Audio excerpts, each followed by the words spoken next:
ഞാൻ ചില സമയത്ത് ഇങ്ങനെ ആലോചിക്കാറുണ്ട് എന്താണ് എന്ത് കണ്ടന്റ് അങ്ങനെ കണ്ടന്റ് ഇല്ലാതായാൽ അതൊരു കണ്ടന്റ് ആണ്. ഇന്ന് കണ്ടന്റ് എല്ലാം തീർന്നു പോയി. അതിനെപ്പറ്റി 3 കാര്യങ്ങൾ.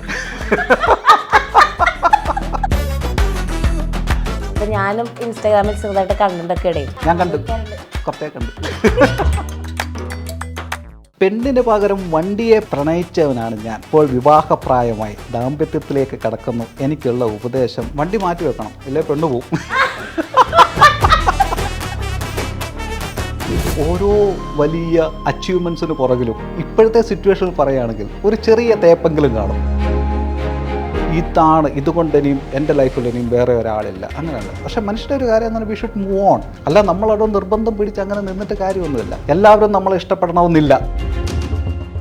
ഈ സെക്ഷൽ അസോൾട്ട് അല്ലെങ്കിൽ ഹാരാസ്മെന്റ്സ് ഇതൊക്കെ വരുമ്പം പൊതുവെ പറയുന്നതാണ്, ചിലപ്പോൾ വീട്ടിൽ നിന്ന് എന്താണ് കാര്യം എന്ന് പാരൻസ് പറഞ്ഞു കൊടുക്കേണ്ട കാര്യമാണ്. അല്ലേ, ഗുഡ് ടച്ച് ബാഡ് ടച്ച് എന്ന് പറഞ്ഞിട്ട് ഇപ്പോൾ ഒത്തിരി വീഡിയോസ് കണ്ടു. ബൗണ്ടറി സെറ്റ് ചെയ്യുക എന്നുള്ളൊരു സംഭവമുണ്ട്. പ്രത്യേകിച്ചും പെൺകുട്ടികളുടെ അടുത്താണെങ്കിലും വീട്ടിൽ വരുന്ന റിലേറ്റീവ്സ് ഇതുവരുമായിട്ടൊക്കെ എങ്ങനെ ബൗണ്ടറി സെറ്റ് ചെയ്യണം, എങ്ങനെ നോ പറയണം. പക്ഷെ അത് കുട്ടികളെ എങ്ങനെയും പഠിപ്പിക്കുക എന്നുള്ളതാണ്. അതിന് പക്ഷേ അൺഫോർച്ചുനേറ്റ്ലി നമ്മുടെ നാട്ടിൽ അതിന് പറയുന്ന അഹങ്കാരം എന്നാണ്. അനാവശ്യമായ ചിലവുകൾ ജീവിതത്തിൽ നിന്ന് ഒഴിവാക്കാനുള്ള ഉപദേശം തരുമോ ചേട്ടാ? നമുക്ക് കാർ വാങ്ങണം, വീടിന് മോർഗേജ് അടയ്ക്കണം, പല ആശകളില്ലേ, ആഗ്രഹങ്ങൾ. ആ ആഗ്രഹങ്ങളാണ് നമ്മളിങ്ങനെ മുന്നോട്ട് നയിക്കുന്നത്. അതുകൊണ്ടാണ് നമ്മൾ കാശുണ്ടാക്കുന്നത്. ചിലവാക്കാൻ മടി ഉണ്ടാവും ആൾക്കാർക്ക്, പിശുക്ക്. കാശ് ചിലവാക്കുന്നുണ്ടെയാണ് എക്കോണമി സജീവമായിട്ട് വർക്കാണ്. ഇത് സ്വന്തം ആവശ്യത്തിന് പൂഴ്ത്തി വെക്കാതിരുന്നാൽ മാത്രം മതി. പിന്നെ 5 പൈസ തരുന്നില്ല.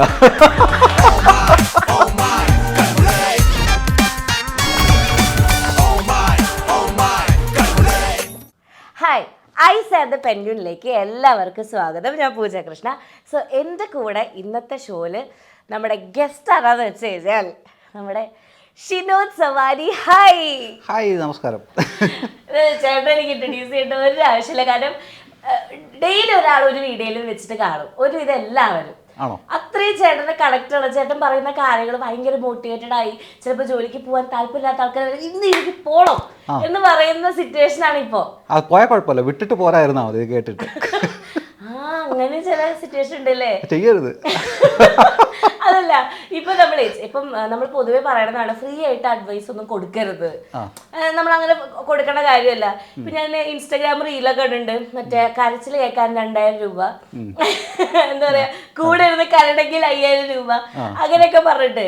ഇപ്പൊ ചേട്ടൻ ഇങ്ങനെ ഫ്രീ ആയിട്ട് അഡ്വൈസ് മോട്ടിവേഷൻ ഒക്കെ കൊടുക്കുമ്പോൾ എന്തെങ്കിലും തോന്നിയിട്ടുണ്ടോ ഇത് ഫ്രീ ആയിട്ട് കൊടുക്കേണ്ട ഒരു കാര്യമല്ല അങ്ങനെയൊക്കെ? അല്ല, ഞാൻ ഫ്രീ അല്ലാതെയും കൊടുക്കുന്നുണ്ട്. ഞാൻ പ്രൊഫഷണലി ഒരു കൗൺസിലിങ്ങും സൈക്കോ സോഷ്യൽ സപ്പോർട്ടാണ് ഒരു പ്രൊഫഷണലി. സോഷ്യൽ മീഡിയ എന്ന് പറയുന്നത് അപ്പം നമുക്കതൊരു എന്താ പറയുന്നത്, ഒരു എൻ്റർടൈൻമെൻറ്റ് ഭാഗമായിട്ട് നമ്മൾ ചെയ്യുന്നതാണ്. അവിടെ കുറച്ച് ഫ്രീ ആയിട്ട് പൊക്കോട്ടെ. അതല്ല, അപ്പം നമ്മളപ്പോൾ ചേട്ടൻ്റെ കുറേ വീഡിയോസ് ഇരുന്ന ആൾക്കാരെ കണ്ടിട്ട് ഇതേപോലെ മോട്ടിവേഷൻ ആവുന്ന ആൾക്കാരുണ്ട്. പക്ഷെ ചില സമയത്ത് ഇപ്പം നമ്മൾ അഡ്വൈസ് എല്ലാം കറക്റ്റ് ആയിട്ട് എടുക്കണം എന്നില്ല കേട്ടോ. ആൾക്കാർ ചിലപ്പോൾ തല തിരിഞ്ഞിട്ടും എടുക്കാന്നൊക്കെ വരാം. അപ്പോൾ അങ്ങനെ വല്ല സിറ്റുവേഷൻ ഉണ്ടായിട്ടുണ്ടോ? പിന്നെ തോന്നിയിട്ടുണ്ടോ നമ്മുടെ വീടിന് മുന്നിൽ ഒരു ഡിസ്ക്ലൈമർ ഇടണം, അല്ലെങ്കിൽ ഇങ്ങനെ മനസ്സിലാക്കണം, അങ്ങനെ എന്തെങ്കിലുമൊക്കെ തോന്നിയിട്ടുണ്ടോ? ഈ റീൽ എന്ന് പറയുന്നത് 1 മിനിറ്റ് സംഭവമാണ്. ഇപ്പോൾ 1.5 മിനിറ്റായി. ഈ 1.5 മിനിറ്റിനകത്ത് നമ്മൾ വളരെ ലിമിറ്റഡ് ആയിട്ടുള്ള വാക്കുകളെ ഉപയോഗിക്കാൻ പറ്റത്തുള്ളൂ. അതുകൊണ്ട് കൂടുതൽ എക്സ്പ്ലെയിൻ ചെയ്ത് കൊടുക്കാനൊന്നും പറ്റത്തില്ല. അപ്പോൾ നമുക്കൊരു കോൺസെപ്റ്റ് കിട്ടിക്കഴിഞ്ഞാൽ വളരെ കുറച്ച് വേർഡ്സിനുള്ളിൽ ഏറ്റവും കൂടുതൽ ആളുകളിലോട്ട് റീച്ച് ആകത്തക്ക രീതിയിൽ, കണക്റ്റ് ആകത്തക്ക രീതിയിലാണ് നമ്മളിത് ചെയ്യുന്നത്. അപ്പം ഒരു വേർഡിനെ തന്നെ പല സ്ഥലത്തും പല അർത്ഥങ്ങളുണ്ടാകാം, പല ആൾക്കാർക്കും പല അർത്ഥങ്ങളുണ്ടാകാം. അങ്ങനെ കുറച്ചൊക്കെ ഇങ്ങനെ ആൾക്കാർ മാറി, ഓ അതെന്താ അങ്ങനെ പറഞ്ഞേ, നീ ഇത് അങ്ങനെ പറഞ്ഞ, അങ്ങനെയൊക്കെ ചില കമൻ്റൊക്കെ കണ്ടിട്ടുണ്ട്. പക്ഷെ മിക്കവാറും പിന്നെ നമ്മളങ്ങനെ വലിയ ഡേഞ്ചറസ് ആയിട്ടുള്ള സംഭവങ്ങളൊന്നും അല്ലല്ലോ. ഒരു റീല്, അതിനകത്ത് ഒരു കോൺസെപ്റ്റ് നമ്മൾ പറയുക എന്ന് പറയുന്നത് അത്ര ഡേഞ്ചറസ് ആയിട്ടുള്ളതൊന്നുമല്ല, ഒരു സാധാരണ സംഭവങ്ങളൊക്കെയാണ്. അതുകൊണ്ട് അങ്ങനെ വലിയ സംഭവങ്ങളൊന്നും ഉണ്ടായിട്ടില്ല. അങ്ങനെ എടുത്ത് പറയത്തക്ക രീതിയിൽ പലരും പോസിറ്റീവ് കാര്യങ്ങൾ ഒത്തിരി പറഞ്ഞിട്ടുണ്ട്. അതുകൊണ്ട് ഒരു പ്രത്യേക സിറ്റുവേഷനിൽ ഞാനപ്പോൾ നിങ്ങളുടെ ആ വീഡിയോ കണ്ടു കഴിഞ്ഞോണ്ടേ എനിക്ക് അന്നേരം ഒരു ഇച്ചിരി ആശ്വാസമൊക്കെ തോന്നി. ഒരു പുതിയ ഒരു കാഴ്ചപ്പാട് വന്നു എന്നൊക്കെ കുറേ ആളുകൾ ഇമെയിൽ അയക്കുകയും പ്രത്യേകം കാണുന്നുണ്ടെന്നൊക്കെ പറയുകയൊക്കെ ചെയ്തിട്ടുണ്ട്. അങ്ങനെ ഇപ്പൊ ചില സമയത്ത് ഇപ്പൊ ഞാനും ഇൻസ്റ്റാഗ്രാമിൽ ചെറുതായിട്ട് കണ്ടന്റ് ഒക്കെ ഇടേ, അപ്പൊ ഞാൻ ചിലടത്ത് ഇങ്ങനെ ആലോചിക്കാറുണ്ട്, കുറച്ചേ കണ്ട്. അതല്ല ഞാൻ ചില സമയത്ത് ഇങ്ങനെ ആലോചിക്കാറുണ്ട്, എന്ത് കണ്ടന്റ് ഇടുക അങ്ങനെ. അപ്പൊ ഈ കണ്ടന്റ് കിട്ടാണ്ടാകുമ്പോ ഇങ്ങനെ മോട്ടിവേറ്റ് ചെയ്യാറുണ്ടോ എന്തെങ്കിലും വേറെ വീഡിയോ കണ്ടിട്ട് കണ്ടന്റ് വരാൻ വേണ്ടിട്ട് അങ്ങനെ എന്തെങ്കിലും? കണ്ടന്റ് ഇല്ലാതായാൽ അതൊരു കണ്ടന്റ് ആണ്. ആണോ? ദേ ഇന്ന് കണ്ടന്റ് എല്ലാം തീർന്നു പോയി, അതിനെപ്പറ്റി 3 കാര്യങ്ങൾ. എന്തുകൊണ്ട് കണ്ടന്റ് ഇല്ലാതാകുന്നു? അതൊരു കണ്ടന്റ് അല്ലേ? അത് ശരിയാണ്. എന്ന് പറഞ്ഞാല് നമ്മുടെ ലൈഫ് എത്രയോ മുന്നോട്ട് പോകുന്നു, അപ്പൊ നമുക്ക് ചുറ്റുപാടും എല്ലാം കണ്ടന്റുകളാണ്. അപ്പൊ ഇതെങ്ങനെ ഒരു ഓക്കെ നമ്മള് കണ്ടന്റ് എങ്ങനെ ചൂസ് ചെയ്യണത്? ഇങ്ങനെ ഡെയിലി ഇങ്ങനെ നടന്നു പോകുമ്പോ ഇങ്ങനെ അവിടെ അത് കൊള്ളാലോ, ഇത് എടുക്കാലോ, അങ്ങനെയൊക്കെ തോന്നുന്നു. കൂടുതലും കണ്ടന്റ് ചൂസ് ചെയ്യുന്നത് ആളുകൾ നമ്മളോട് ആവശ്യപ്പെടുന്നതാണ്. ആളുകൾ ചേട്ടാ ഇതിനെപ്പറ്റി ഒന്ന് പറയാമോ, ഇതിനെപ്പറ്റി ഒന്ന് പറയാമെന്ന് പറഞ്ഞാൽ ആളുകൾ ആവശ്യപ്പെടുന്നുണ്ട്. പിന്നെ നമ്മൾ ഈ കമൻ്റൊക്കെ ഒന്ന് ഓടിച്ചു നോക്കുമല്ലോ, അപ്പോൾ ഏത് സബ്ജക്റ്റിനെ പറ്റിയാണ് കൂടുതൽ ആൾക്കാർക്ക് അറിയാൻ ആഗ്രഹമുള്ളത് എന്നത് വെച്ച് നമുക്കിത്. പിന്നെ ഓഫ് കോഴ്സ് നമ്മളൊരു പ്രൊഫഷണൽ കൗൺസിലിംഗ് കൊടുക്കുന്നതും സോഷ്യൽ മീഡിയയിൽ വന്ന് പറയുന്നത് തമ്മിൽ വ്യത്യാസമുണ്ട്. സോഷ്യൽ മീഡിയ കുറച്ചുകൂടെ എൻ്റർടൈനിങ് ആയിട്ട് ആളുകൾക്ക് കുറച്ചുകൂടെ ഒന്ന് രസിക്കത്തക്ക രീതിയിലാണ് ഇത് പ്രസൻറ്റ് ചെയ്യുന്നത്. അതെ അതെ. അപ്പോൾ ഇതിന് കുറേ കാര്യങ്ങൾ പറയാറുണ്ട്, സർക്കാസ്റ്റിക് ആയിട്ട് ചിലത് സീരിയസ് ആയിട്ട് പറഞ്ഞതും സർക്കാസ്റ്റിക് ആയി പോകും. അങ്ങനെ മാറിപ്പോയ വീഡിയോസ് ഉണ്ടോ? ഭയങ്കര സീരിയസ് ആയിട്ട് പറഞ്ഞാൽ പക്ഷെ ഇങ്ങനെ ആൾക്കാർ ഇങ്ങനെ എടുത്തത് അങ്ങനെ പ്രത്യേക ഓടി മനസ്സിലോട്ട് വരുന്നില്ല. ചില സമയത്തൊക്കെ അങ്ങനെ അയ്യോ ഞാൻ സീരിയസ് ആയിട്ട് പറയാം, തമാശ അല്ല. അത് പറഞ്ഞപ്പോഴാണ് ഞാൻ പറഞ്ഞ ഷിനോദേട്ടയാണ് ഞാൻ ഇന്റർവ്യൂ ചെയ്യാൻ വരുന്നതെന്ന് പറഞ്ഞപ്പോ തന്നെ എന്റെ അടുത്ത് ഒരു 4 ചോദ്യങ്ങൾ തന്നിട്ടുണ്ട് ആൾക്കാര്. ഓക്കെ, ആരൊക്കെയാണ് അത് ഞാൻ പറയണ അതന്നെ ആൾക്കാരെ ഐഡന്റിറ്റി വെളിപ്പെടുത്തുന്നത് പറഞ്ഞിട്ടുണ്ട്. ഓക്കെ, കൊച്ചിയിലുള്ളവരൊന്നും അല്ലല്ലോ. കൊച്ചിയിലുള്ളവര് ആയിരിക്കും, അങ്ങനെയൊന്നും പറയരുത്, അത് ആൾക്കാർ കണ്ടുപിടിക്കും. അപ്പൊ ഞാനിത് ചേട്ടന് കൊടുക്കുകയാണ്. അപ്പൊ ചേട്ടന് ഓരോന്ന് എടുത്ത് വെച്ച് ചേട്ടൻ എന്താണ് തോന്നുന്നത് അവരോട് പറയാൻ. ഓക്കെ, ഇത് അവർക്കുള്ള ചോദ്യമാണ് കേട്ടോ. ട്രോഫി വന്നപ്പോഴേ ആദ്യമേ തന്നെ സമ്മാനം കിട്ടിയ പോയേക്കാം. പെണ്ണിന് പകരം വണ്ടിയെ പ്രണയിച്ചവനാണ് ഞാൻ. ഇപ്പോൾ വിവാഹപ്രായമായി ദാമ്പത്യത്തിലേക്ക് കടക്കുന്നു. എനിക്കുള്ള ഉപദേശം എന്തായിരിക്കും? ദാമ്പത്യത്തിലേക്ക് കടക്കുന്നു, എനിക്കുള്ള ഉപദേശം എന്തായിരിക്കും? വണ്ടി മാറ്റി വെക്കണം, ഇല്ലേ പെണ്ണു പോവും.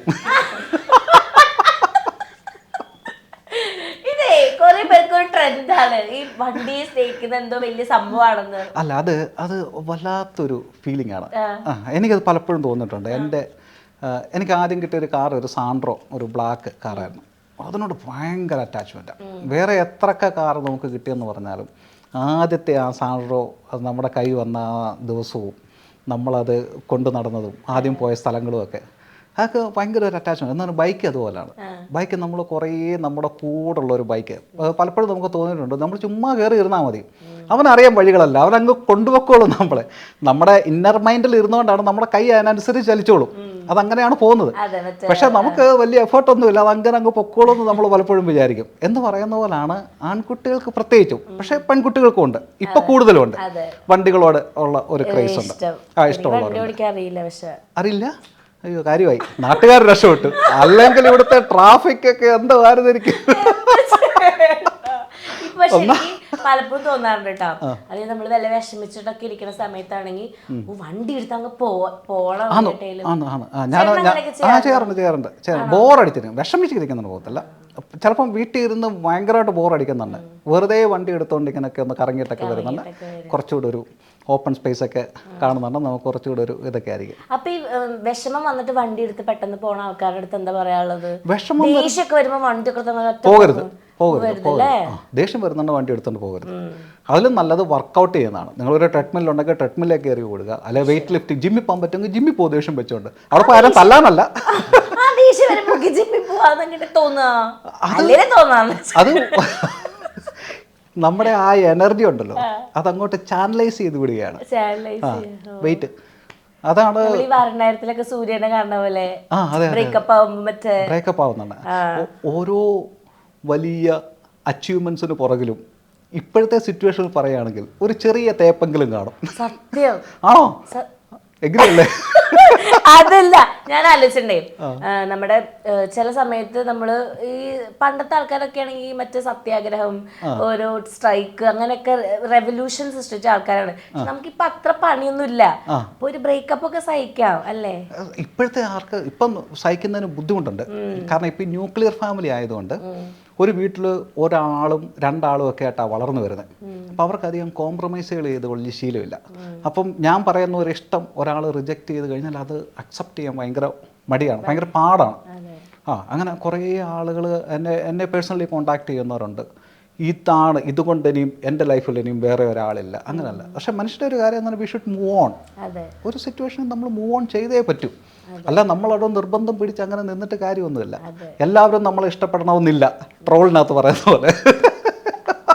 അല്ല, അത് പറഞ്ഞപ്പോഴാണ് ഇപ്പൊ ലൈഫിൽ ചില ആൾക്കാർക്ക് ഇപ്പൊ എന്റെ പാർട്ട്ണറെ എനിക്ക് എക്സാമ്പിൾ ആണ് കേട്ടോ, എന്റെ പാർട്ട്ണറെ എനിക്ക് പറ്റുന്നില്ല എന്ന് വിചാരിച്ചിട്ട് പക്ഷെ അതിന് മൂവ് ഓൺ ആവാണ്ട് അല്ലെങ്കിൽ ആ റിലേഷൻഷിപ്പിൽ സ്റ്റക്കായി പോയി നിൽക്കുന്ന ആൾക്കാരുണ്ട്.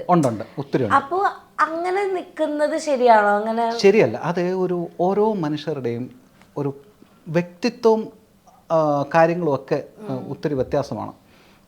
ഈ ചൈൽഡ്ഹുഡ് ഒരു ഭയങ്കര ഇമ്പോർട്ടൻ്റ് ആണ് ഈ കാര്യത്തിൽ. ഈ അപ്ബ്രിങ്ങിങ്സ് ആണ് ഇത്. എങ്ങനെയൊക്കെ അവരൊക്കെ ആണെങ്കിൽ സ്റ്റക്കായിട്ട് നിൽക്കുന്നത്, മൂവ് ഓൺ ചെയ്ത് അല്ലാതെ. പിന്നെ നമ്മൾ പറയുമല്ലോ, ഒരു സെൽഫ് റെസ്പെക്റ്റ് എന്നൊക്കെ പറയുന്നൊരു കാര്യമുണ്ടല്ലോ, അതൊരു വ്യക്തി വൈകല്യമാണ്. ശരി, ഈ സെൽഫ് റെസ്പെക്റ്റ് ഇല്ലാത്ത ആൾക്കാർ എത്ര ഹ്യൂമിലിയേഷൻ വന്നാലും വീണ്ടും വീണ്ടും വീണ്ടും ചെന്നത് അങ്ങോട്ട് പോകും. പക്ഷേ ചെറുപ്പത്തിലെ തന്നെ നല്ല സെൽഫ് റെസ്പെക്റ്റോടു കൂടി വളർന്നു വരുന്ന ആൾക്കാർക്ക് അത് പെട്ടെന്ന് തന്നെ ഐഡൻറ്റിഫൈ ചെയ്യാനും എൻ്റെ വാല്യൂ ഇത്രയുണ്ടെന്ന് മനസ്സിലാക്കാനും പെട്ടെന്ന് മൂവ് ഓൺ ചെയ്യുന്നതിനുമൊക്കെ ഉള്ളൊരു കഴിവുണ്ട്. ഞാൻ ആരെയും കുറ്റം പറയുകയല്ല, അത് തെറ്റാണെന്ന് പറയുകയല്ല. പിന്നെ നമ്മുടെ ഹോർമോൺസിൻ്റെ പ്രവർത്തനങ്ങളും കൂടെ ഉണ്ട് കേട്ടോ. ആ ഒരു സമയത്ത് നമ്മുടെ ഹോർമോൺസാണ്. കാരണം നമുക്ക് അത് ഒരു പ്രകൃതി നിയമമാണ്, നമുക്ക് ഇഷ്ടപ്പെടുന്ന ഒരാളോട് നമ്മൾ സജസ്റ്റ് ചെയ്യുന്നു, നമ്മൾ പോവുക എന്നുള്ളത്. പക്ഷേ അതേസമയം തന്നെ ഈ ചൈൽഡ്ഹുഡ് ശരിയാണെന്നുണ്ടെങ്കിൽ നല്ല രീതിയിലാണെന്നുണ്ടെങ്കിൽ ഇപ്പോൾ ചൈൽഡ്ഹുഡ് എന്ന് പറഞ്ഞാൽ ചെറുപ്പത്തിൽ അടികിട്ടി വളരുകയോ അതൊന്നുമല്ല. ഈ പേരൻസ് ഭയങ്കര സ്ട്രിക്റ്റ് ആകുന്നതും അങ്ങനെയൊക്കെയുള്ള കാര്യങ്ങളും ഒക്കെ ഇതിനകത്തുണ്ട്. അപ്പം എപ്പോഴും ബ്ലെയിം ചെയ്യുന്നത്. അപ്പോൾ ഈ സെൽഫ് റെസ്പെക്റ്റ് ഒക്കെ നഷ്ടപ്പെട്ടു പോയ ആൾക്കാർക്കാണ് ഇത് കൂടുതലും ഇതൊരു ക്രൈസിസ് സ്റ്റേജിലോട്ട് പോകുന്നത്. ഈ റിജക്ഷനൊക്കെ ഒരു ക്രൈസിസ് സ്റ്റേജിലോട്ട് പോകുന്നത് പണിയാണല്ലോ. പേഴ്സിൽ നിറയെ കാശുണ്ടെങ്കിലും ചിലവാക്കാൻ മടിയുള്ള കോടീശ്വരനാണ് ഞാൻ. അനാവശ്യമായ ചിലവുകൾ ജീവിതത്തിൽ നിന്ന് ഒഴിവാക്കാനുള്ള ഉപദേശം തരുമോ ചേട്ടാ? ഇത് പണ്ടൊരു സന്യാസി പറഞ്ഞിട്ടുണ്ട്, ആശയാണ് എല്ലാ ദുഃഖത്തിനും കാരണമെന്ന്. ആശ അറിയില്ല, ആഗ്രഹങ്ങൾ. നമ്മൾ എന്തുകൊണ്ടാണ് രാവിലെ 9 മണി മുതൽ 5 മണി വരെ ബോറടിച്ച് ഓഫീസിൽ പോയിരിക്കുന്നത്? എന്തിനാണ്? വെളിയിലിറങ്ങി നടന്നാൽ പോരെ? നമുക്ക് കാറ് വാങ്ങണം, വീടിന് മോർഗേജ് അടയ്ക്കണം അല്ലേ? അങ്ങനെ പല ആശകളില്ലേ, ആഗ്രഹങ്ങൾ. ആ ആഗ്രഹങ്ങളാണ് നമ്മളിങ്ങനെ മുന്നോട്ട് നയിക്കുന്നത്. അതുകൊണ്ടാണ് നമ്മൾ കാശുണ്ടാക്കുന്നത്. ആഗ്രഹങ്ങളില്ലാതായ പിന്നെ കാശുണ്ടാക്കണ്ട, അത് കാശ് ചിലവാക്കാനല്ലെങ്കിൽ പിന്നെ ഉണ്ടാക്കിയിട്ട് കാര്യമില്ലല്ലോ. ചിലവാക്കാൻ മടി ഉണ്ടാവും ആൾക്കാർക്ക്, പിശുക്ക്. ചിലവാക്കാൻ മടിയുള്ള ആൾക്കാർ അല്ല. ഞാൻ ഈ സോഷ്യൽ വർക്ക് മാത്രമല്ല, എൻ്റെ മറ്റൊരു ഏരിയ എന്ന് പറഞ്ഞാൽ എക്കണോമിക്സ് ആണ്. അപ്പം പലപ്പോഴും പറഞ്ഞിട്ടുണ്ട്, ഈ ക്യാപിറ്റലിസ്റ്റ് രാജ്യങ്ങൾ ഞാൻ കണ്ടിട്ടുള്ള ഒരു കാര്യം എന്ന് പറഞ്ഞാൽ, ക്യാപിറ്റലിസം നമുക്കൊരു നെഗറ്റീവ് രീതിയിലാണ് നമ്മൾ എപ്പോഴും നോക്കി കാണാറുള്ളത്.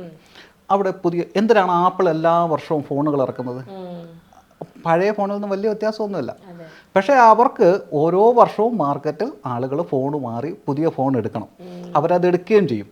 കാറുകൾ ചെറിയ ചെറിയ അപ്ഗ്രേഡുകൾ ഓരോ വർഷം കൊണ്ടുവരുന്നത് എന്തിനാണ്? പഴയത് മാറ്റി പുതിയത് എടുക്കണം. അങ്ങനെ എടുക്കുന്നുണ്ടെയാണ്, കാശ് ചിലവാക്കുന്നുണ്ടെയാണ് എക്കോണമി സജീവമായിട്ട് വർക്കാകുന്നത്. അങ്ങനെ എക്കോണമി സജീവമാകുന്നതാണ് ഈ കാർ ഫീൽഡിൽ വർക്ക് ചെയ്യുന്ന ധാരാളം കുടുംബങ്ങൾ. ആ കാറ് മേടിക്കാൻ പോകുന്നതാണ് ചിലപ്പം ടാക്സി എടുത്ത് പോകുന്നത്, അതിനിടയിൽ കട നടത്തി ജീവിക്കുന്നവന്. അങ്ങനെ ഈ കാശ് വെളിയിലിറങ്ങി സർക്കുലേറ്റ് ചെയ്യുമ്പോഴാണ് ശരിക്കും നമ്മൾ വെളിയിലിറങ്ങി ഒരുപാട് കുടുംബങ്ങൾ ജീവിക്കൂലേ. പിന്നെ അതൊക്കെ ഓർത്തല്ലോ പണ്ട് തമാശയായിട്ട് പറയത്തില്ലേ, മദ്യപിക്കരുതെന്ന് പറയുന്നത്. ചേട്ടൻ, ഞാൻ മദ്യപിക്കുന്നുണ്ടെങ്കിൽ അതിനെ ആശ്രയിച്ച് ജീവിക്കുന്ന കേരള സർക്കാരിൻ്റെ മറ്റ് ധാരാളം കുടുംബങ്ങൾ, ഇവരുടെ കഷ്ടപ്പാടുകൾ തമാശയ്ക്ക് പറഞ്ഞാണ് കേട്ടോ.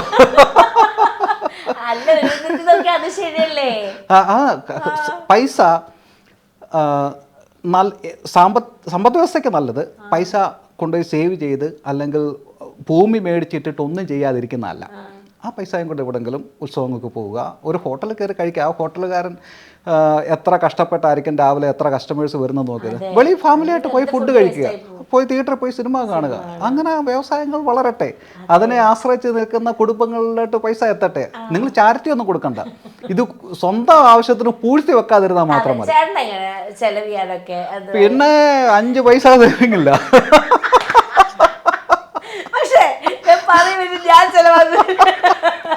ആ കാര്യത്തിൽ മാത്രം. വീട് മേടിച്ചിട്ടുണ്ട്, വണ്ടിയുണ്ട്, അതില്ലാതെ പറ്റില്ല, അതുകൊണ്ട് അത് ചെയ്തിട്ടുണ്ട്. പാർട്ട്ണർ പറയാറുണ്ടോ കുറച്ചൊക്കെ ചെലവാക്കാട്ടോ എന്തെങ്ങനെ എന്നെ തോപ്പിച്ചാ പുള്ളിക്കാരി ചെലവാക്കുന്നത്, അപ്പൊ പിന്നെ പ്രശ്നമില്ലല്ലോ. അപ്പൊ ഏത് കാര്യത്തിലെ ചെലവ് ഏറ്റവും കൂടുതൽ ചെലവാക്കുന്ന കാര്യം ഏതാണ്? ആമസോണിന്റെ ട്രക്ക് ഒരു ദിവസം വീട്ടിൽ വന്നില്ല എന്നുണ്ടെങ്കിൽ ഡ്രൈവർ കയറി നോക്കുക, അല്ല ഓക്കെ ആണല്ലോ, ഒന്ന് ഓർഡർ ഒന്നും വന്നില്ലല്ലോ. അല്ല, ചിലവാക്കുന്നത് കൂടുതലും ചിലവാക്കുന്നത് ഇപ്പം കുട്ടികളുള്ളതുകൊണ്ട് ഓഫ് കോഴ്സ് കുട്ടികളുടെ കാര്യത്തിന് വേണ്ടിയിട്ടൊക്കെ ആയിരിക്കും. പിന്നെ നമ്മുടെ യാത്രകൾ ഭയങ്കര എക്സ്പെൻസീവ് ആണ്. അത് അമേരിക്കയിലാണെന്നുണ്ടെങ്കിൽ യാത്രകൾ എക്സ്പെൻസീവ് ആണ്.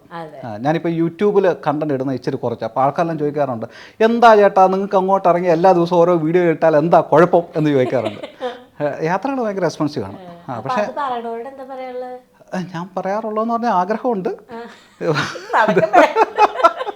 ഇപ്പം അതുകൊണ്ട് ഇപ്പം നമ്മൾ ഇൻ്റർവ്യൂവിന് മുമ്പ് ഇച്ചിരി സംസാരിച്ചപ്പോൾ പൂജ ചോദിച്ചിരുന്നു, ഈ അമേരിക്കയിൽ കിട്ടുന്ന റവന്യൂ പ്രത്യേകമായിട്ട് കൂടുതലും വല്ലതുകൊണ്ട്. കൂടുതലൊന്നുമില്ല, മലയാളി ഓഡിയൻസിന് എല്ലായിടത്തും ഓൾമോസ്റ്റ് ഒക്കെ സെയിം ആണ്. പക്ഷേ എനിക്ക് കുറച്ചുകൂടെ കൂടുതലായിരിക്കും അമേരിക്കയിലും കാനഡയിലും UK ഒക്കെ ഉള്ളവർ, എനിക്ക് കുറച്ചുകൂടെ കൂടുതൽ. ഒരു ചെറിയ വ്യത്യാസമേ അതിനകത്ത് വരുന്നുള്ളൂ, ബാക്കിയൊക്കെ ഓൾമോസ്റ്റ് സെയിം ആണ്. ഈ വരുമാനം നമുക്ക് അമേരിക്കയിൽ കിട്ടുന്നുണ്ട്, ഈ പറയത്തക്ക രീതിയിലുള്ള വലിയൊരു ലക്ഷറിയോ അങ്ങനെയുള്ള കാര്യങ്ങളോ ഒന്നുമില്ല. പിന്നെ കണ്ടന്റ് ഉണ്ടാക്കുന്നത് ഇപ്പം വീട്ടിൽ ഇരുന്ന് കുക്കിംഗ് കണ്ടന്റോ ഇതൊക്കെ ഉണ്ടാക്കുന്ന അവരൊന്നും ഞാൻ കുറച്ച് കാണുകയല്ലോ കേട്ടോ. അപ്പം നമുക്ക് കൂടുതൽ കണ്ടന്റുകൾ കിട്ടും യൂട്യൂബിലേക്ക്. പക്ഷേ ഒരു ടോപ്പിക്കിനെ പറ്റി യാത്ര ചെയ്ത് അവിടെ പോയി നിന്ന് സംസാരിക്കുന്ന വീഡിയോ ഒക്കെ എടുക്കുന്നതിന് നമ്മളതിന് സമയമെടുത്ത് പ്രിപ്പയർ ചെയ്ത് എവിടെയാണോ ആ സ്ഥലം അവിടെ നോക്കിപ്പോയി കണ്ടുപിടിച്ച് പറയുന്നുണ്ടേ അത് എക്സ്പെൻസീവുമാണ്, അത് സമയവും എടുക്കും. ഞാൻ കണ്ടിട്ടേ ഇപ്പൊ ഒരു വീഡിയോസില് ചേട്ടൻ ഓരോ സ്ഥലത്ത് നിന്നിട്ട് പറയണം, മോട്ടിവേഷൻ ആണെങ്കിലും കേട്ടോ, ചേട്ടൻ കാറൊക്കെ ഓടിച്ച് അവിടെ എത്തി, ചിലപ്പോ വല്ല ബാഗൊക്കെ എടുത്ത് അങ്ങനെ വന്ന് അത്. അപ്പൊ ഞാൻ എന്തായാലും ആ പണി നടക്കട്ടെ ഈ പണി നടക്കട്ടെ അങ്ങനെ ചെയ്യണോ? അങ്ങനൊന്നും അല്ല. കാരണം ഇത് ഒരു റീല് കാണുന്നു, ഒരു ബോറെന്ന് തോന്നുന്ന നിമിഷം നമ്മൾ സ്വൈപ്പ് ചെയ്യും, അടുത്ത റീൽ അവിടെ വന്ന് കിടക്കുകയാണ്. അത്രയ്ക്ക് കോമ്പറ്റീഷനാണ്. അപ്പോൾ ആൾക്കാരെ എൻഗേജ് ചെയ്ത് നിർത്തുക എന്നുള്ളൊരു ഉദ്ദേശം മാത്രമേ ഉള്ളൂ അതിനകത്ത്. അല്ലാതെ അങ്ങനെ എൻ്റെ പണിയും ഇതും കൂടെ ഒരുമിച്ച് ചെയ്യുന്നതല്ല. കുറച്ചൊരു ക്യൂരിയോസിറ്റി അതിനകത്ത് വരികയാൽ എന്തോ ചെയ്യുകയാണ്, അല്ല എന്താണ്, അങ്ങനെയുള്ളൊരു ഇതേ ഉള്ളൂ. ഞാൻ യൂട്യൂബ് വീഡിയോ ചെയ്യുന്നത് അങ്ങനെയായിരുന്നു. യൂട്യൂബ് വീഡിയോ ഞാൻ എനിക്ക് നിർബന്ധമായിരുന്നു ആ സ്ഥലത്ത് പോയി നിന്ന് അവിടെ നിന്ന് അതിനെപ്പറ്റി സംസാരിക്കണമെന്ന്. ഏറ്റവും പ്രയാസമുള്ളൊരു കാര്യമാണത്. നമ്മളിപ്പം വീട്ടിൽ വന്നിരുന്ന് വോയിസ് ഓവർ കൊടുക്കുകയാണെങ്കിൽ കുറച്ചുകൂടെ ഈസിയാണ്. പക്ഷേ ഇത് ഭയങ്കര, പക്ഷെ അങ്ങനെ ചെയ്യുമ്പോഴാണ് ഓഡിയൻസിനകത്ത് കുറച്ചുകൂടെ ഒരു താല്പര്യവും ഇഷ്ടവും ഒക്കെ എൻഗേജ്ഡ് ആയിട്ട് നിൽക്കുന്നത്. എന്തായാലും ആ കൊടീശ്വരൻ താങ്ക്സ്. ചേട്ടൻ്റെ വീഡിയോസിൽ ഒരുപാട് പേര് റിലേ ചെയ്യുന്നതുകൊണ്ട് ഞാൻ ചോദിക്കാം, കുറേ പേര് കണ്ടിട്ട് ഇങ്ങനെ അങ്ങനെയാണോ ഇങ്ങനെയാണോ അല്ലെങ്കിൽ അവരുടെ ജീവിത എക്സ്പീരിയൻസ് വന്ന് ചോദിക്കുന്നുണ്ട്. ഇപ്പം റീസെൻ്റ് ആയിട്ട് നമ്മൾ ഒരുപാട് കാര്യങ്ങൾ കേൾക്കുന്നുണ്ട്. ചിലപ്പോൾ ഈ ജോലി സ്ഥലത്ത് സ്ത്രീകൾക്ക് ഉണ്ടാകുന്ന പ്രശ്നങ്ങൾ, ഇതിനോട് നമ്മളെങ്ങനെ റിയാക്ട് ചെയ്യണം, ഇതെങ്ങനെ ടേക്കപ്പ് ചെയ്യണം. ചില ആൾക്കാർക്ക് ഇത് റിയാക്ട് ചെയ്യണത് തെറ്റാണെന്ന് വിചാരിക്കുന്ന ആൾക്കാർ ചെയ്യരുത്. ഇങ്ങനത്തെ കുറേ കാര്യങ്ങളോട് എന്താ ചേട്ടന് പറയാനുള്ളത്? നമ്മുടെ സൊസൈറ്റി ഇവോൾവ് ചെയ്ത് വന്നുകൊണ്ടിരിക്കുകയാണ്. അത് ഓരോ സംഭവങ്ങളും ഇപ്പോഴത്തെ കാണുന്നുണ്ട്. ഒരു മലയാളി എന്നുള്ള രീതിയിൽ എനിക്ക് ശരിക്കും പറയാം ഐ ആം ഹാപ്പി. സൊസൈറ്റിയിൽ നടക്കേണ്ട മാറ്റങ്ങളാണ്, ആ മാറ്റങ്ങൾ ഇങ്ങനെ സംഭവിച്ചുകൊണ്ടിരിക്കുകയാണ്. അത് കുറേ കഴിയുന്നുണ്ടെങ്കിൽ എല്ലാം അതിങ്ങനെ സെറ്റിലാവും. അല്ല, സൊസൈറ്റി അങ്ങനെ സ്റ്റില്ലായിട്ട് നിൽക്കത്തില്ല, വീണ്ടും പല അനീതികളും ആക്രമണവും കാണുന്നുണ്ട്. അതും മാറ്റങ്ങളിങ്ങനെ സംഭവിച്ചുകൊണ്ടിരിക്കും. അത് ചില സമൂഹങ്ങളിലൊക്കെ നേരത്തെ സംഭവിച്ചു കഴിഞ്ഞു, നമുക്കിച്ചിരി ലേറ്റായിട്ട് അത് നടന്നുകൊണ്ടേയിരിക്കുകയാണ്. അത് ഭയങ്കര നല്ല ഒരു പോസിറ്റീവ് വേയിലാണ് ഞാനിതിനെല്ലാം നോക്കി കാണുന്നത്. പിന്നെ ഈ പല അബ്യൂസുകളും നമ്മൾ എടുക്കുന്നത് ഞാൻ ഈ പറയുന്നത് നമുക്ക് നമ്മളെപ്പറ്റി തന്നെയുള്ള വികലമായ കാഴ്ചപ്പാടിൻ്റെ ബേസിലാണ്. ഐ ഡിസേർവ് ദിസ് എന്ന് പറഞ്ഞ് ചിന്തിച്ചിരിക്കുന്ന ആൾക്കാരുണ്ട്. എനിക്ക് ഇതിങ്ങനെ കിട്ടിയ കുഴപ്പമില്ല, കാരണം അവർക്ക് അവരെപ്പറ്റി തന്നെയുള്ള ഇൻസൈറ്റ് അങ്ങനെയാണ്. അങ്ങനെ എടുക്കേണ്ട ആവശ്യമൊന്നുമില്ല. ആ ഒരു സെൽഫ് റെസ്പെക്റ്റ് എന്നുള്ള രീതിയിൽ നമ്മൾ വളർന്നു വരിക, നമ്മുടെ വാല്യൂ നമ്മൾ തന്നെ തിരിച്ചറിഞ്ഞ് കഴിയുമ്പോഴാണ് നമുക്കിത് പ്രതികരിക്കാൻ കഴിയുന്നത്. പ്രതികരിച്ച് കഴിയുന്നുണ്ടേ ആദ്യമൊക്കെ ഇച്ചിരി പൊട്ടിത്തെറിയും കാര്യങ്ങളൊക്കെ ഉണ്ടാകുന്നുണ്ടെങ്കിലും സൊസൈറ്റിയിൽ ഇങ്ങനെ പ്രതികരിക്കും എന്നുള്ളൊരു തോന്നൽ എല്ലാവർക്കും വന്നു കഴിഞ്ഞാൽ പിന്നെ അതൊരു രീതിയായിട്ട് മാറിക്കഴിയും, പിന്നെ അതുമായിട്ട് കോംപ്രമൈസ് ചെയ്തു പോകും. അതെ. ഇപ്പം നമ്മൾ ഇപ്പോൾ റീസെൻ്റ് ആയിട്ടൊന്നല്ല, ഇപ്പോൾ കുറേ കാലങ്ങളായിട്ട് ഈ സെക്ഷൽ അസോൾട്ട് അല്ലെങ്കിൽ ഹരാസ്മെൻറ്റ്സ് ഇതൊക്കെ വരുമ്പം പൊതുവെ പറയുന്നതാണ്, ചിലപ്പോൾ വീട്ടിൽ നിന്ന് എന്താണ് കാര്യം എന്ന് പാരൻസ് പറഞ്ഞു കൊടുക്കേണ്ട കാര്യമാണ്. ഇപ്പം ഈ ഗുഡ് ടച്ച് എന്താണ്, ബാഡ് ടച്ച് എന്താണ്, ഇങ്ങനെ പറഞ്ഞു കൊടുക്കണം. അപ്പം എന്തൊക്കെ കാര്യങ്ങളാണ് പിള്ളേർക്ക് ആദ്യമേ ഇങ്ങനത്തെ കാര്യങ്ങൾ ഒരു അവയർനെസ് കൊടുക്കാൻ എന്തൊക്കെ കാര്യങ്ങളാണ് സംസാരിക്കേണ്ടത്? ഗുഡ് ടച്ച് ബാഡ് ടച്ച് എന്ന് പറയുന്നത് ഇപ്പോൾ ഒത്തിരി വീഡിയോസ് കണ്ടു, അത് നല്ലൊരു കാര്യമാണ്. ഇങ്ങനെ ആൾക്കാർക്ക് ആ അവയർനെസ് കൊടുക്കുന്ന വളരെ നല്ല കാര്യം തന്നെയാണ്. പക്ഷേ അത് മാത്രമല്ല, ഈ ബൗണ്ടറി സെറ്റ് ചെയ്യുക എന്നുള്ളൊരു സംഭവമുണ്ട്. ഈ ചെറുപ്പത്തിലെ തന്നെ ആണെങ്കിലും പ്രത്യേകിച്ചും പെൺകുട്ടികളുടെ അടുത്താണെങ്കിലും വീട്ടിൽ വരുന്ന റിലേറ്റീവ്സ് ഇതുവരുമായിട്ടൊക്കെ എങ്ങനെ ബൗണ്ടറി സെറ്റ് ചെയ്യണം, ചില കാര്യങ്ങളിൽ നിന്ന് എങ്ങനെ മാറി നിൽക്കണം, എങ്ങനെ നോ പറയണം, ഈ കാര്യങ്ങളൊക്കെ നമ്മുടെ പേരൻസിനും അറിയില്ല. അതെങ്ങനെയാണ്, അവരൊക്കെ ഒരു ജോയിൻറ്റ് ഫാമിലിയിൽ വളർന്നു വന്നുകൊണ്ട് അങ്ങനെ ഇങ്ങനെ ഇതാണ്. പക്ഷേ അത് കുട്ടികളെ എങ്ങനെയും പഠിപ്പിക്കുക എന്നുള്ളതാണ്. അതിന് പക്ഷേ അൺഫോർച്ചുനേറ്റ്ലി നമ്മുടെ നാട്ടിൽ അതിന് പറയുന്ന അഹങ്കാരം എന്നാണ് പറയുന്നത്. അത് അവിടെയാണ് ഒരു പ്രശ്നം. വളരെ വ്യക്തമായിട്ട് ബൗണ്ടറി സെറ്റ് ചെയ്ത് അങ്ങനെ ജീവിക്കേണ്ട ആവശ്യമുണ്ട്. അല്ലാന്നുണ്ടെങ്കിൽ കുറേ ട്രബിൾസിലൊക്കെ ചെന്ന് ചൈൽഡ്ഹുഡ് ട്രോമ, ചൈൽഡിൽ ഈ സെക്ഷൽ അബ്യൂസ് നേരിട്ട ആളുകൾ ഇഷ്ടം പോലുണ്ട് നമ്മുടെ സമൂഹത്തിൽ. അതവർ തുറന്നു പറഞ്ഞിട്ടില്ല. ആ ട്രോമയും കൊണ്ട് പേറി നടക്കുന്നവർ, ഡിപ്രഷനും മറ്റ് ശാരീരിക അസ്വസ്ഥതകളും ഒക്കെ ആയിട്ട് ആ ട്രോമ സഹിച്ചുകൊണ്ട് ജീവിക്കുന്ന ധാരാളം ആളുകളുണ്ട്. നമ്മുടെ ഒരു സമയത്തേക്ക് ഒരു ഫാമിലി സിസ്റ്റം അങ്ങനെയായിരുന്നു. ഈ ബൗണ്ടറികളൊന്നും സെറ്റ് ചെയ്യാതെ എല്ലാവർക്കും വരുവാനും എല്ലാം ഇങ്ങനെ ചെയ്യുന്നത്, വിളി പറയരുതെന്ന് ഭീഷണിപ്പെടുത്തി പറയുന്നത് അങ്ങനെയുണ്ട്. ഈ പലരും പറയുന്നത് കേട്ടിട്ടുണ്ട്, അന്നെന്താ അത് പറയാഞ്ഞത് എന്നുള്ളൊരു ചോദ്യം കേട്ടിട്ടുണ്ട്. അന്ന് പറയാതിരുന്നതിനകത്ത് ഒത്തിരി കാര്യങ്ങളുണ്ട്. ആ ഇതിന്നൊക്കെ പിന്മാറി കഴിഞ്ഞ് ഇങ്ങോട്ട് വന്ന് വേറൊരു ചുറ്റുപാടിലെത്തി ഒരു എംപവർമെൻറ്റ് കിട്ടിക്കഴിയുമ്പോഴായിരിക്കും ഒരുപക്ഷെ അന്ന് തന്നെ യൂസ് ചെയ്യുകയായിരുന്നു എന്നുള്ളൊരു തിരിച്ചറിവ് തന്നെ ഉണ്ടാകും. അന്ന് പറയുന്നതിനകത്ത് ഒത്തിരി പരിമിതികളുണ്ട്. അതൊന്നും ആരുടെയും കുഴപ്പമൊന്നുമല്ല.